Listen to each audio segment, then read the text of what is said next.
네, 1억 원이요? 할아버지, 여기가 어딘 줄 아세요? 할아버지 심심하시면 노인정을 가셔야죠. 여기 장난치러 오시는 곳은 아니에요. 찬바람이 얼굴을 스치고 지나갔다. 12월의 서울은 언제나 이렇게 매섭다.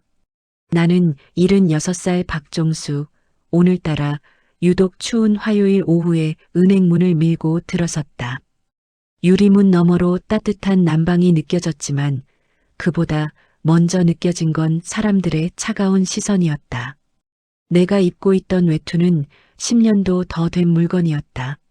안감이 해져서 걸을 때마다 바스락거렸고 소매 끝은 닳아서 실밥이 보였다.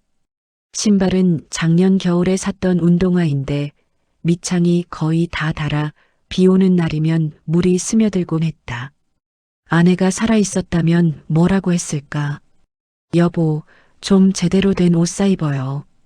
돈이 없는 것도 아니면서. 하지만 나는 늘 이런 차림이 편했다. 화려한 옷은 나를 올가매는 것 같아서 싫었다. 은행 로비는 넓고 깨끗했다. 대리석 바닥이 반들반들 빛나고 천장의 조명은 환하게 공간을 밝히고 있었다. 양복 입은 직장인들, 명품 가방을 든 여성들이 번호표를 들고 차례를 기다리고 있었다. 그들 사이에서 나만 유독 튀어 보였을 것이다. 한 중년 남성이 나를 힐끔 쳐다보더니 옆 사람에게 뭔가 속삭였다. 저 어르신, 여기 왜 오신 거지? 작은 목소리였지만 내 귀에는 또렷하게 들렸다. 나는 아무렇지 않은 척 번호표를 뽑았다. 키오스크 화면이 낯설지 않았다. 요즘 세상이 디지털이라고들 하지만 나도 이 정도는 잘 안다. 뒤에 서 있던 젊은이가 의아하다는 표정으로 나를 쳐다봤다. 아마 내가 기계를 못 다룰 거라고 생각했나 보다. 번호표를 받아들고 대기 의자로 향했다. 플라스틱 의자에 앉자 옆에 있던 여성이 슬며시 자리를 옮겼다. 노골적이진 않았지만 분명히 나를 피하는 거였다. 그녀는 핸드백을 꼭 껴안으며 한 칸 옆으로 이동했다. 마치 내가 무언가 훔칠 것처럼. 나는 그저 무릎 위에 손을 얹고 차분히 내 차례를 기다렸다. 주변에서 수군거리는 소리가 들렸다. 저 할아버지, 여기 뭐하러 오신 걸까? 혹시 길 잃으신 거 아니야? 아니면 복지 상담 같은 거 받으러 오신 건가? 나는 고개를 들어 천장을 바라봤다. 샹들리에가 반짝거리고 있었다. 참 화려한 은행이구나. 하지만 화려함 속에 따뜻함은 없었다. 전광판에 내 번호가 떴다. 나는 천천히 일어나 창구로 향했다. 무릎이 좀 아파서 걸음이 약간 느렸다. 그 모습이 더 초라해 보였을 것이다. 뒤에서 누군가 작게 웃는 소리가 들렸다. 창구 앞에 섰다. 직원의 이름표에는 이지원이라고 적혀 있었다. 30 초반쯤 되어 보이는 여성이었다. 단정한 유니폼을 입고 있었지만 표정은 차가웠다. 나를 보는 순간 그녀의 눈썹이 미세하게 찌푸려졌다. 무슨 일로 오셨어요? 말투부터가 달랐다. 다른 고객들에게는 어떤 업무를 도와드릴까요? 라고 했을 텐데. 나는 조용히 대답했다. 1억 원 인출하려고 왔습니다. 순간 이지원의 얼굴이 굳었다. 그녀는 나를 위아래로 훑어보더니 코웃음을 쳤다. 네, 1억 원이요? 목소리에 비웃음이 섞여 있었다. 네, 1억 원입니다. 나는 차분하게 다시 말했다. 이지원은 통장을 건네봤더니 마치 더러운 걸 만지는 것처럼 손끝으로만 잡았다. 할아버지, 여기가 어딘 줄 아세요? 그녀의 목소리가 점점 커졌다. 주변 사람들이 하나둘 이쪽을 쳐다보기 시작했다. 은행이죠. 네, 맞아요. 근데 장난치러 오시는 곳은 아니에요. 이지원은 컴퓨터 화면을 확인하더니 얼굴에 확신에 찬 미소를 지었다. 통장에 85만 원 있으신데요? 1억은 무슨 1억? 그녀의 목소리는 이제 로비 전체에 들릴 정도로 컸다. 옆 창구 직원들도 슬쩍슬쩍 이쪽을 쳐다봤다. 다른 계좌도 있습니다. 나는 계좌번호를 불러줬다. 하지만 이지원은 확인도 하지 않고 한숨을 쉬었다. 할아버지, 요즘 어르신들 이러시는 분 많으세요. 현실을 좀 받아들이셔야죠. 그 순간 옆에서 누군가 낄낄거리는 소리가 들렸다. 이지원은 더욱 자신감 있게 말했다. 할아버지가 1억 있으면 저 은행장 하겠네요. 로비에서 웃음소리가 터졌다. 몇몇 고객들이 고개를 돌려 나를 쳐다보며 킥킥거렸다. 한 젊은 직장인은 친구에게 뭐라고 속삭이며 웃었다. 나는 그 웃음들을 하나하나 귀에 새겼다. 그 말 잊지 마세요. 내가 조용히 말하자 이지원은 더 크게 웃었다. 네, 안 잊어버릴게요. 할아버지가 1억 있으면 제가 은행장 할게요. 나는 천천히 고개를 끄덕였다. 그리고 자리에서 일어났다. 곧 다시 오겠습니다. 그때는 조금 다른 모습일 겁니다. 이지원은 여전히 웃고 있었다. 네, 언제든지 오세요. 1억 원 들고 오시면 환영이에요. 로비의 웃음소리가 더 커졌다. 나는 그 웃음을 등에 지고 은행을 나섰다. 찬바람이 다시 얼굴을 때렸다. 하지만 내 안에서는 뜨거운 무언가가 끓어오르고 있었다. 은행 밖 벤치에 앉았다. 손이 떨렸다. 분노 때문인지 추위 때문인지 알 수 없었다. 주머니에서 휴대폰을 꺼냈다. 손녀 서연에게 전화를 걸었다. 할아버지, 서연아, 지금 어디니? 도서관이에요. 왜요? 지금 당장 나올 수 있니? 무슨 일 있어요? 서연의 목소리에 걱정이 묻어났다. 할아버지가 보여줄 게 있어. 전화를 끊고 나는 다시 은행 유리창을 바라봤다. 안에서는 여전히 사람들이 웃고 있었다. 이지원은 동료와 즐겁게 이야기를 나누고 있었다. 아마 방금 전 일을 재미있게 떠들고 있겠지. 나는 주먹을 쥐었다. 30년간 성실하게 일하며 쌓아온 것들이 있다. 겉모습으로 사람을 판단하는 세상에게 보여줄 시간이 왔다. 잠시 후 서연이 숨을 헐떡이며 달려왔다. 할아버지, 무슨 일이에요? 나는 천천히 일어나 서연을 바라봤다. 서연아, 할아버지가 누군지 아니? 할아버지는 할아버지죠. 서연이 순진한 얼굴로 대답했다. 그동안 할아버지가 뭘 했는지 궁금하지 않았니? 가끔 궁금했는데 그냥 회사 다니시다 은퇴하신 줄 알았어요. 나는 서연의 어깨에 손을 얹었다. 할아버지는 30년간 부품 제조 회사를 운영했단다. 회사요? 지금도 그 회사에서 나오는 배당금만 연 50억이 넘어. 서연의 눈이 동그래졌다. 그럼 할아버지가 응, 겉보기와는 좀 다르지. 서연은 할 말을 잃은 듯 입을 벌리고 있었다.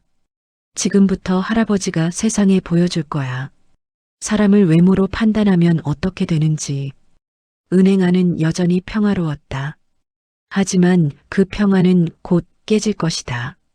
나는 다시 휴대폰을 꺼내 또 다른 번호로 전화를 걸었다. 김 변호사님, 박종수입니다. 회장님, 안녕하세요. 지금 당장 서울 중구세광은행 본점으로 와주실 수 있습니까? 물론입니다. 무슨 일이신지요? 전액 인출 업무를 처리해야 합니다. 전화기 너머로 잠시 침묵이 흘렀다. 전액이라고 하셨습니까?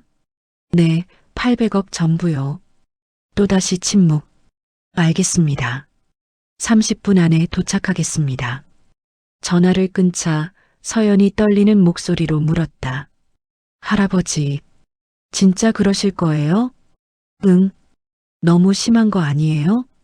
나는 은행을 바라보며 조용히 말했다. 심한 건 저 사람들이야. 사람을 겉모습으로 판단하고 공개적으로 조롱하는 게. 서연은 더 이상 말하지 않았다. 우리는 벤치에 나란히 앉아 조용히 시간을 기다렸다. 겨울 해가 서서히 기울고 있었다.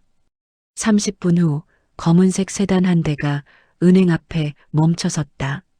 차에서 정장을 차려입은 두 명의 남성이 내렸다. 김 변호사와 이 회계사였다.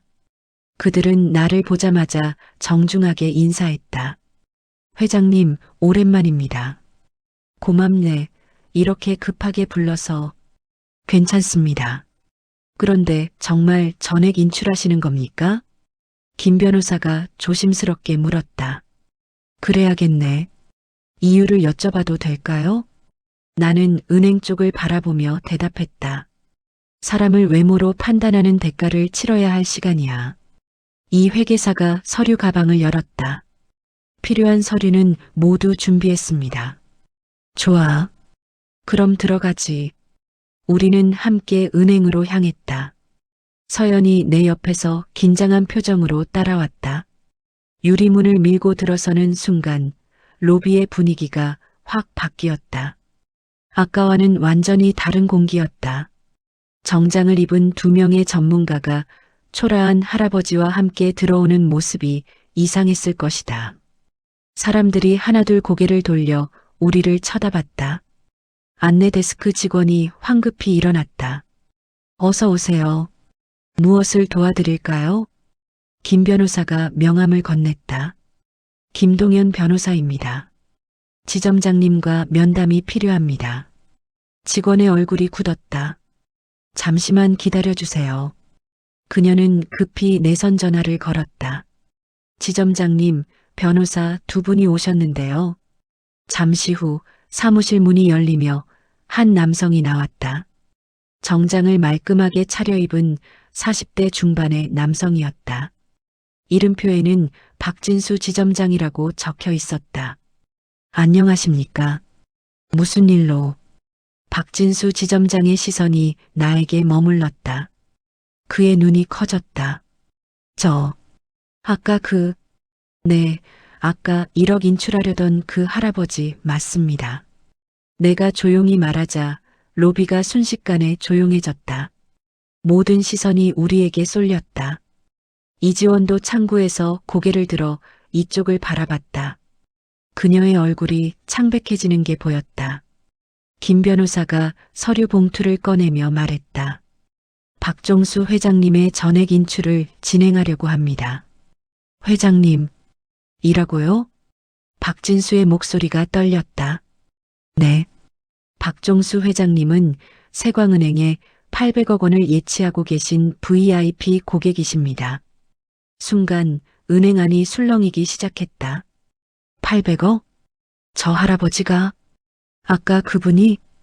고객들의 속삭임이 파도처럼 퍼져나갔다. 이지원은 완전히 얼어붙은 표정이었다. 얼굴이 새하얗게 질렸다. 박진수 지점장이 다급하게 말했다. 회장님, 혹시 무슨 오해가? 오해가 아닙니다. 내가 차갑게 끊었다. 아까 제가 1억 인출하겠다고 했을 때 어떻게 대했는지 기억하십니까?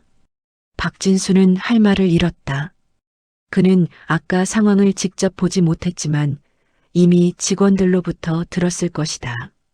제 직원이 실례를 했다면. 실례요? 나는 창구 쪽을 가리켰다. 저기 이지원 씨는 제가 1억 있으면 자기가 은행장 되겠다고 했습니다. 그건 로비 전체가 저를 보고 웃었습니다. 마치 정신 나간 노인을 보듯이. 박진수의 얼굴에서 핏기가 사라졌다. 죄송합니다. 정말 죄송합니다. 그가 허리를 90도로 숙였다.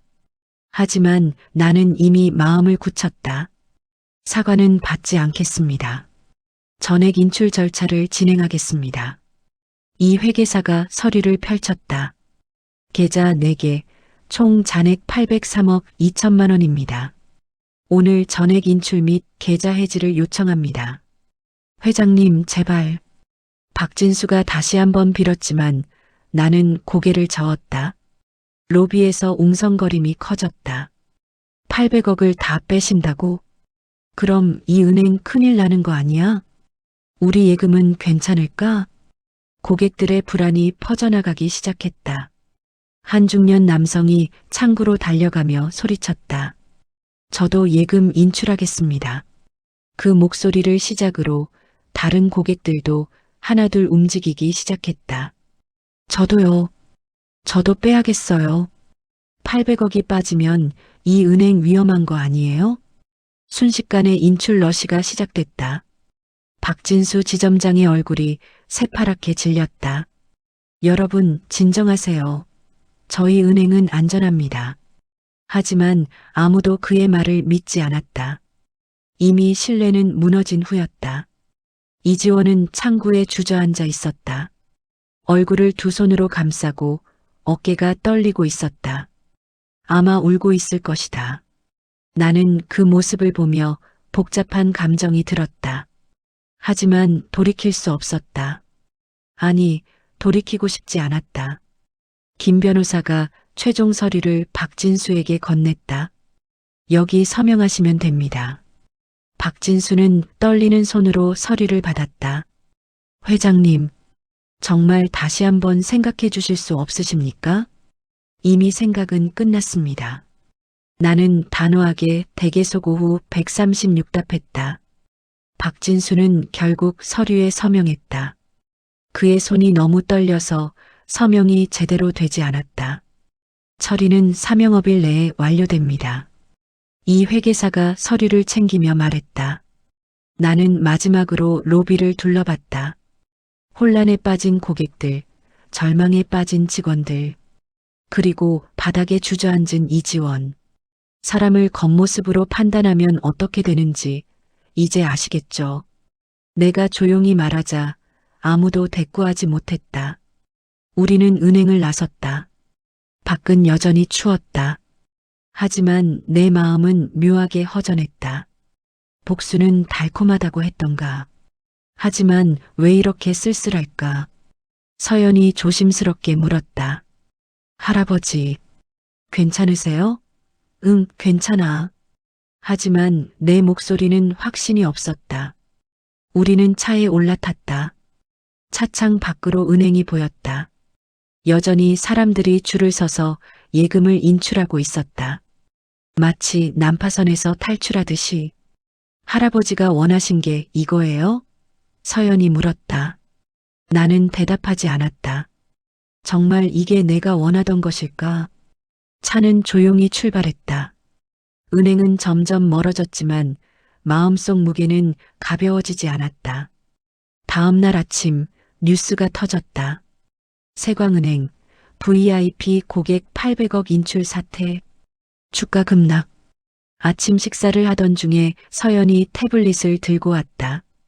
할아버지, 기사 났어요. 화면에는 은행 앞에 줄 선 사람들의 사진이 실려 있었다. 제목들이 자극적이었다. 외모 차별 논란, 세광은행 신뢰 추락, 800억 고객을 노숙자 취급한 은행의 말로, SNS 확산 중, 해시태그 세광은행 불매운동. 나는 차 한 잔을 마시며 기사들을 읽었다. 예상했던 일이었다. 하지만 이렇게 빠르게 확산될 줄은 몰랐다. 할아버지, 인터뷰 요청도 많이 왔대요. 다 거절해라. 근데 할아버지, 저 은행원 이지원 씨 해고됐대요. 서연의 목소리가 조심스러웠다. 나는 잠시 말을 멈췄다. 해고. 당연한 결과였다. 하지만 왜인지 마음이 무거웠다. 지점장님도 본사로 발령났대요. 사실상 좌천이래요. 그리고 은행 직원들 월급도 못 받을 수도 있대요. 경영난 때문에. 서연의 말에 나는 식탁을 밀고 일어났다. 갑자기 입맛이 없었다. 창밖을 바라봤다. 겨울 햇살이 차갑게 내리쬐고 있었다. 휴대폰이 울렸다. 김 변호사였다. 회장님, 세광은행 측에서 면담을 요청했습니다. 거절하게. 은행장이 직접 사과하고 싶다고 합니다. 필요 없어. 그리고 언론 인터뷰 요청도 계속 들어오고 있습니다. 나는 잠시 생각했다. 한 곳만 응하겠네. 조건이 있어. 말씀하세요. 편집 없이 내 말을 그대로 내보내는 곳으로. 알겠습니다. 전화를 끊고 나는 다시 창밖을 바라봤다. 이 일을 시작한 건 나였다. 하지만 끝을 어떻게 맺어야 할지는 아직 모르겠다. 며칠 후 한 케이블 방송국에서 인터뷰가 있었다. 스튜디오는 생각보다 작았다. 조명이 뜨겁게 얼굴을 비쳤다. 젊은 여성 앵커가 정중하게 인사했다. 박종수 회장님, 오늘 인터뷰에 응해주셔서 감사합니다. 별 말씀을. 먼저 그날 은행에서 무슨 일이 있었는지 여쭤보고 싶습니다. 나는 천천히 그날의 일을 설명했다. 어떻게 무시당했는지, 어떻게 조롱당했는지, 로비 전체가 웃었던 순간을. 앵커의 표정이 점점 굳어졌다. 그래서 800억 원 전액을 인출하신 건가요? 네. 혹시 너무 과한 처사가 아니었나 하는 생각은 안 드셨나요? 나는 잠시 침묵했다. 카메라가 내 얼굴을 클로즈업했다. 과했을 수도 있죠. 솔직한 대답이었다. 하지만 제가 정말 가난한 노인이었다면 어땠을까요? 그냥 웃음거리로 끝났겠죠. 그 말씀은 돈이 있어서 복수할 수 있었던 겁니다. 하지만 돈 없는 사람들은 그저 참고 살아야 하죠. 앵커가 고개를 끄덕였다. 사회적 약자에 대한 차별 문제를 지적하시는 건가요? 아니요. 나는 고개를 저었다. 그냥 사람을 사람으로 대하라는 겁니다. 돈이 있든 없든 옷을 어떻게 입든. 마지막으로 하시고 싶은 말씀이 있으신가요? 나는 카메라를 똑바로 바라봤다. 존중은 돈으로 살 수 없습니다. 하지만 돈으로 빼앗을 수는 있죠. 인터뷰는 그날 저녁 방송됐다. 반응은 폭발적이었다. SNS에는 찬반 의견이 격렬하게 오갔다. 박종수 회장님 멋있다. 아니, 그래도 800억은 너무한 거 아니야? 저 은행원도 불쌍하긴 한데. 가난한 사람 차별하는 게 맞아? 여론은 분열됐다. 어떤 사람들은 나를 영웅처럼 여겼고 어떤 사람들은 과잉 대응이라고 비난했다. 나는 그 모든 반응을 조용히 지켜봤다. 옳고 그름의 경계가 흐릿했다. 일주일 후 세광은행 주가는 반토막이 났다. 고객 이탈은 멈추지 않았다. 직원들은 명예퇴직 압박을 받기 시작했다. 그 중에는 이지원도 있었다. 나는 그 소식을 듣고 묘한 감정에 휩싸였다. 복수는 성공했다. 하지만 승리감은 없었다. 그저 씁쓸함만 남았다. 할아버지, 후회하세요? 어느 날 저녁 서연이 물었다. 후회는? 아니야. 그럼 뭐예요? 그냥 복잡해. 나는 창밖을 바라봤다. 저 멀리 세광은행 간판이 보였다. 예전보다 빛이 바랬다. 마치 시들어가는 것처럼. 사람을 무너뜨리는 건 쉬워. 하지만 그 이유가 문제지. 서연은 내 옆에 조용히 앉았다. 할아버지가 원한 게 뭐였어요? 사과? 반성? 아니면 나는 대답하지 못했다. 사실 나도 잘 모르겠다. 그저 화가 나서 시작한 일이었다. 하지만 끝은 예상보다 무거웠다. 밤이 깊어갔다. 도시의 불빛들이 하나둘 꺼져갔다. 나는 여전히 창가에 서서 멀리 은행 간판을 바라보고 있었다. 마음 한편이 무거웠다. 복수의 끝에 무엇이 남는 걸까? 그로부터 2주가 지났다. 세광은행의 위기는 심화됐다. 주가는 더 떨어졌고 고객 이탈은 계속됐다. 나는 집에서 뉴스를 보며 차를 마시고 있었다. 세광은행 구조조정 불가피, 직원 30% 감축 예정. 앵커의 목소리가 담담했다. 하지만 내 마음은 불편했다. 30%, 수백 명의 사람들이 일자리를 잃는다는 뜻이었다. 그들 모두가 이지원처럼 나를 무시한 것은 아닐 텐데. 휴대폰이 울렸다. 모르는 번호였다. 여보세요? 회장님, 저 이지원입니다. 순간 숨이 멎었다. 이지원. 그녀의 목소리는 떨리고 있었다. 어떻게 제 번호를... 죄송합니다. 은행 자료에서 찾았어요.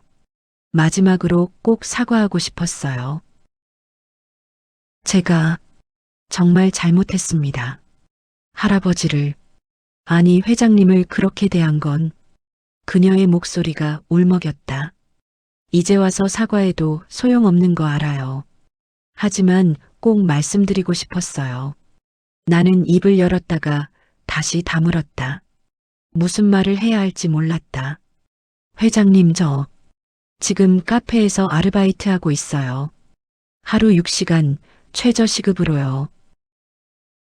엄마가 아프셔서 병원비가 많이 들어요. 동생은 아직 고등학생이고요. 그녀의 사정을 듣는 게 편하지 않았다. 제가 잘못한 건 맞아요. 하지만 너무 가혹한 것 같아요. 회장님, 제발 은행을 살려주세요. 제 동료들은 정말 아무 잘못이 없어요. 나는 전화를 끊고 싶었다. 하지만 그럴 수 없었다. 회장님, 당신이 저를 어떻게 대했는지 기억하십니까? 내 목소리는 차가웠다. 기억해요. 매일 후회하고 있어요. 그럼 됐습니다. 나는 전화를 끊으려 했다. 회장님, 마지막으로 한 가지만요. 회장님도 후회하고 계시죠? 그 질문에 나는 할 말을 잃었다. 전화는 끊겼다. 나는 한참을 멍하니 앉아 있었다. 후회. 그 단어가 머릿속을 맴돌았다. 저녁, 서연이 집에 왔다. 할아버지, 이거 봤어요? 그녀가 노트북을 펼쳤다. 화면에는 한 온라인 커뮤니티 게시글이 떠 있었다. 제목 세광은행 직원입니다. 저희도 피해자예요. 글을 읽었다. 저는 세광은행에서 5년째 일하고 있는 평직원입니다. 박종수 회장님의 일은 정말 안타깝습니다. 하지만 저희 대부분은 그날 상황을 몰랐어요. 이지원 씨의 잘못된 행동 때문에 수백 명이 일자리를 잃게 생겼습니다. 저에게는 두 아이가 있습니다. 대출도 많이 남았습니다. 제발 다시 한번 생각해 주세요. 댓글들이 수백 개 달려 있었다. 회장님이 너무 과하신 것 같아요. 아니야, 차별한 은행이 잘못이지. 근데 무고한 직원들은 왜 피해를 봐야 해? 그래도 800억은 좀. 나는 노트북을 덮었다. 할아버지, 어떡할 거예요? 서연이 물었다. 모르겠다. 솔직한 대답이었다. 할아버지가 원한 게 이게 아니었잖아요. 그래. 그럼. 하지만 돌이킬 수도 없어. 나는 소파에 깊이 앉았다. 정의를 실현한 건지 아니면 무고한 사람들을 다치게 한 건지 알 수 없었다. 그날 밤 잠이 오지 않았다. 천장을 바라보며 이지원의 목소리를 떠올렸다. 회장님도 후회하고 계시죠? 창밖으로 달빛이 들어왔다. 차갑고 쓸쓸한 빛이었다. 복수는 이뤘다. 하지만 승리는 아니었다. 3주가 지난 어느 오후, 나는 산책을 나갔다. 특별한 목적지는 없었다. 그저 걷고 싶었다. 복잡한 마음을 정리하고 싶었다. 동네 한쪽에 작은 카페가 있었다. 은하수 카페. 예쁜 간판이 눈에 들어왔다. 문을 밀고 들어갔다. 은은한 음악과 커피 향이 반겼다. 어서 오세요. 익숙한 목소리. 고개를 들자 이지원이 서 있었다. 그녀도 나를 알아봤다. 얼굴이 새하얗게 질렸다. 회장님, 커피 한 잔 주세요. 나는 최대한 평범하게 말했다. 이지원은 떨리는 손으로 커피를 만들기 시작했다. 실수로 컵을 떨어뜨릴 뻔했다. 죄송해요, 잠시만요. 그녀의 목소리는 가늘게 떨렸다. 나는 창가 자리에 앉았다. 밖을 바라보며 기다렸다. 5분 후 이지원이 커피를 가져왔다. 여기 있습니다. 커피를 내려놓는 그녀의 손이 떨렸다. 감사합니다. 이지원은 돌아서려다가 멈췄다. 회장님, 네, 정말 죄송합니다. 그녀의 눈에 눈물이 맺혔다. 그날 제가 정말 잘못했어요. 변명의 여지가 없어요. 알고 있습니다. 하지만 그녀는 말을 잇지 못했다. 앉으세요. 내가 앞자리를 가리키자 이지원은 망설이다가 조심스럽게 앉았다. 왜 그랬습니까? 내가 물었다. 저를 그렇게 대한 이유가 뭡니까? 이지원은 고개를 숙였다. 핑계처럼 들리겠지만 괜찮습니다. 들어보겠습니다. 그녀는 천천히 입을 열었다. 저는 그날 정말 힘든 하루를 보내고 있었어요. 전날 밤에 엄마가 쓰러지셔서 응급실에 다녀왔어요. 당뇨 합병증이래요. 병원비가 800만 원이 나왔는데 제 월급으로는 감당이 안 돼서 그녀의 목소리가 떨렸다. 그리고 은행에서는 실적 압박이 심했어요. 저축상품 가입을 못 시키면 월급이 깎인다고. 그래서 제게 그렇게 한 겁니까? 아니요. 이지원이 고개를 저었다. 그건 핑계예요. 그냥 제가 무감각해졌던 것 같아요. 무감각? 은행에서 3년 동안 일하면서 사람들을 겉모습으로 판단하는 게 습관이 됐어요. 그녀는 고개를 들어 나를 바라봤다. 정장 입은 사람은 정중하게, 그렇지 않은 사람은 대충. 그게 당연한 줄 알았어요. 그게 당연하다고 생각했습니까? 네. 부끄럽지만 이지원이 다시 고개를 숙였다. 회장님을 봤을 때 자동으로 판단했어요. 아, 이 사람은 돈 없는 노인이구나 하고. 그래서 조롱했고, 네. 제가 정말 잘못했어요. 침묵이 흘렀다. 커피 향만이 공간을 채웠다. 그런데 왜 여기서 일합니까? 은행에서 해고당한 후에 갈 곳이 없었어요. 다른 은행은 이력서를 넣었지만 세광은행 출신이라는 게 알려지면 다들 거부했어요. 지금은 이 카페에서 하루 6시간 최저시급으로 일해요. 그리고 밤에는 편의점에서 4시간 더 일하고요. 힘들겠습니다. 힘들어요.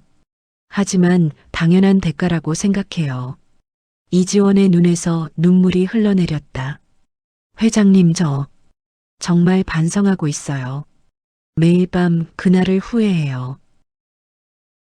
사람을 외모로 판단하는 게 얼마나 잔인한 일인지 이제야 알았어요. 나는 커피를 한 모금 마셨다. 쓰면서도 부드러운 맛이었다. 커피 맛있네요. 감사합니다. 정성껏 내리신 것 같습니다.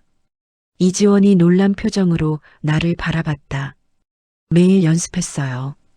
손님들께 조금이라도 더 좋은 커피를 드리고 싶어서. 그렇습니까? 나는 자리에서 일어났다. 회장님, 네. 정말 용서받을 수 없는 걸까요? 나는 그녀를 바라봤다. 진심으로 후회하는 얼굴이었다. 용서는 쉽지 않습니다. 네. 하지만 불가능한 것도 아니죠.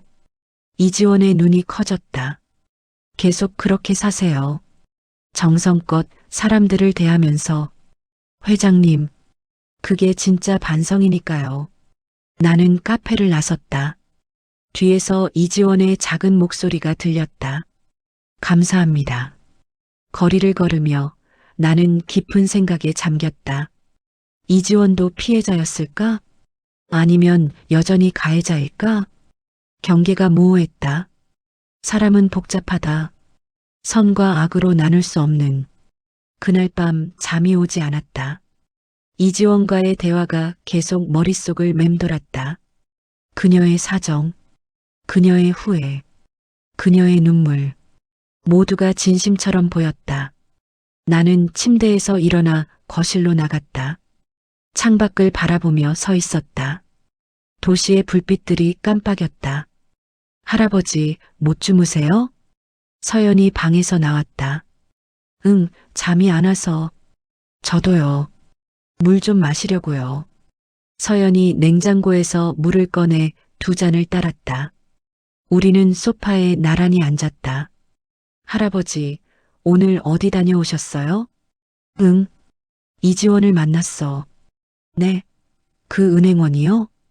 지금은 카페에서 일하고 있더구나. 서연은 조용히 물을 마셨다. 어땠어요? 많이 후회하고 있었어. 정말 진심으로. 나는 물잔을 내려놓았다. 서연아, 내가 너무 심하게 한 걸까? 할아버지가 판단하셔야죠. 판단을. 나는 한숨을 쉬었다. 솔직히 모르겠어. 처음엔 분명히 화가 났었는데 지금은 후회가 되려고 하네. 서연이 내 손을 잡았다. 할아버지는 나쁜 사람이 아니에요. 그럴까? 네. 할아버지는 그냥 존중받고 싶었던 거잖아요. 그래. 그리고 이지원 씨도 나쁜 사람은 아닌 것 같아요. 그냥 실수한 거죠. 서연의 말이 가슴에 와닿았다. 실수. 네. 누구나 실수할 수 있어요. 중요한 건 그 다음이잖아요. 나는 서연을 바라봤다. 이 아이가 언제 이렇게 컸을까? 서연아, 넌 참 똑똑하구나. 할아버지한테 배웠어요. 우리는 한참을 말없이 앉아 있었다. 밤은 깊어갔고 도시는 점점 조용해졌다. 할아버지, 응, 용서하는 게 더 어려울 때도 있어요. 그래, 네. 복수는 한 번이면 되지만 용서는 매일 선택해야 하니까요. 서연의 말에 나는 무언가 깨달은 듯 했다. 용서, 그게 진짜 어려운 일이구나. 며칠 후 나는 결심했다. 김 변호사에게 전화를 걸었다. 회장님, 안녕하십니까? 세광은행에 연락 좀 해주게. 네, 무슨 말씀을 전할까요? 돈을 다시 예치하겠다고. 전화 너머로 침묵이 흘렀다. 정말이십니까? 응. 하지만 조건이 있어. 말씀하세요. 구조조정 계획을 취소하라고. 그리고 이지원을 복직시키라고. 이지원이라면 그 은행원 말이야. 알겠습니다. 전화를 끊고 나는 창밖을 바라봤다. 이게 옳은 선택일까? 확신은 없었다. 하지만 적어도 후회는 덜할 것 같았다. 일주일 후 세광은행에서 연락이 왔다. 회장님의 제안을 받아들이겠습니다. 박진수 지점장의 목소리는 떨리고 있었다. 구조조정도 취소하고 이지원 씨도 복직시키겠습니다. 좋습니다. 정말 감사합니다. 감사할 것 없습니다. 그냥 당연한 일을 하는 것 뿐이니까요. 전화를 끊고 나는 다시 한번 은하수 카페로 향했다. 문을 밀고 들어서자 이지원이 손님을 응대하고 있었다. 예전과는 다른 모습이었다. 정중하고 따뜻했다. 계속 오후 140. 감사합니다. 또 오세요. 손님이 나가고 이지원이 나를 발견했다. 회장님, 커피 한 잔 주세요. 네, 바로 준비할게요. 이번에는 손이 떨리지 않았다. 그녀는 능숙하게 커피를 내렸다. 커피를 받아들고 나는 자리에 앉았다. 이지원 씨. 네, 회장님. 내일부터 은행에 다시 출근하셔야 할 것 같습니다. 네. 이지원의 눈이 커졌다. 복직 절차가 완료됐습니다. 회장님, 이게 무슨... 돈도 다시 예치하기로 했고요. 이지원은 말을 잃었다. 눈물이 주르륵 흘러내렸다. 왜 이렇게까지... 제가 원한 건 복수가 아니었어요. 나는 커피를 한 모금 마셨다. 존중이었어요. 그저 한 사람으로 대우받고 싶었던 거죠. 이지원 씨도 이제 아셨죠? 사람을 외모로 판단하는 게 얼마나 잔인한지. 네. 뼈저리게 느꼈어요. 그럼 됐어요. 이제 다시 시작하세요. 이지원은 계속 눈물을 흘렸다. 회장님, 정말 감사합니다. 어떻게 보답해야 할지. 보답은 필요 없어요. 나는 자리에서 일어났다. 그냥 앞으로 만나는 모든 사람을 있는 그대로 대해주세요.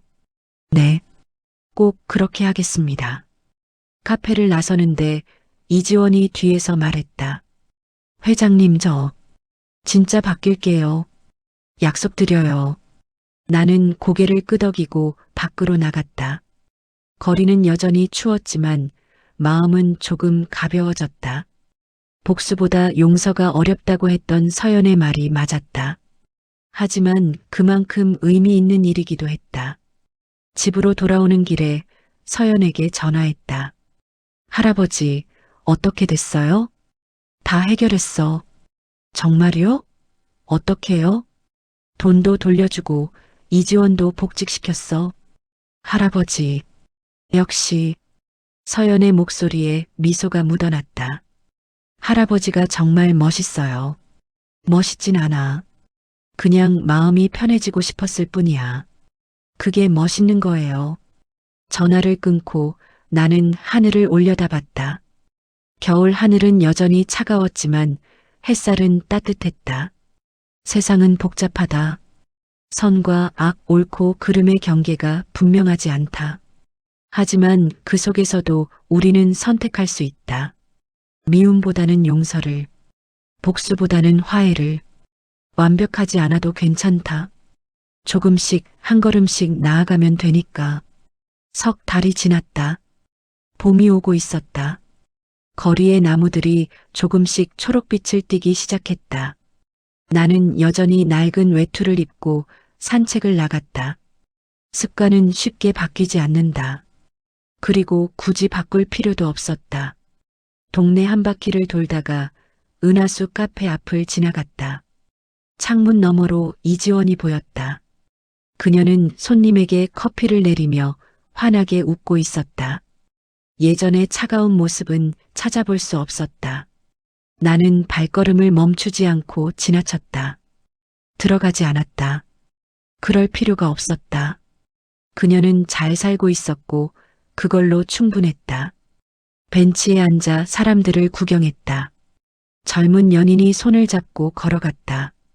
아이가 엄마 손을 잡고 뛰어갔다. 노부부가 천천히 산책을 했다. 모두가 각자의 삶을 살고 있었다. 할아버지, 서연이 뛰어왔다. 여기 계셨네요. 찾았어요. 무슨 일이니? 이거요. 서연이 신문을 펼쳤다. 세광은행 고객 신뢰 회복 프로그램 시작. 기사에는 은행의 변화된 모습이 담겨 있었다. 직원 교육 강화, 고객 응대 매뉴얼 개선, 차별 금지 정책 도입. 할아버지 덕분이에요. 아니야. 나는 고개를 저었다. 이지원 덕분이지.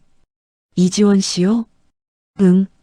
그 친구가 변하지 않았다면 은행도 변하지 않았을 거야. 서연이 내 옆에 앉았다. 할아버지, 후회 안 해요? 뭘? 처음부터 용서할 걸. 나는 잠시 생각했다. 아니, 왜요? 고통이 있었기 때문에 변화가 있었어. 처음부터 용서했다면 진짜 깨달음은 없었을 거야. 그렇긴 하네요. 우리는 한참을 말없이 앉아 있었다. 바람이 불어왔다. 봄바람이었다. 할아버지. 응. 할아버지는 좋은 사람이에요. 좋은 사람은 아니야. 그럼요. 그냥 실수하고 배우고 또 실수하는 평범한 사람이지. 서연이 내 팔을 꼭 잡았다. 그게 좋은 사람이에요. 나는 미소 지었다. 해가 서서히 기울고 있었다. 노을이 하늘을 붉게 물들였다. 할아버지, 이제 집에 갈까요? 응, 가자. 우리는 천천히 일어나 집으로 향했다. 뒤돌아보니 은하수 카페에 불이 켜져 있었다. 따뜻한 빛이 창밖으로 새어나왔다.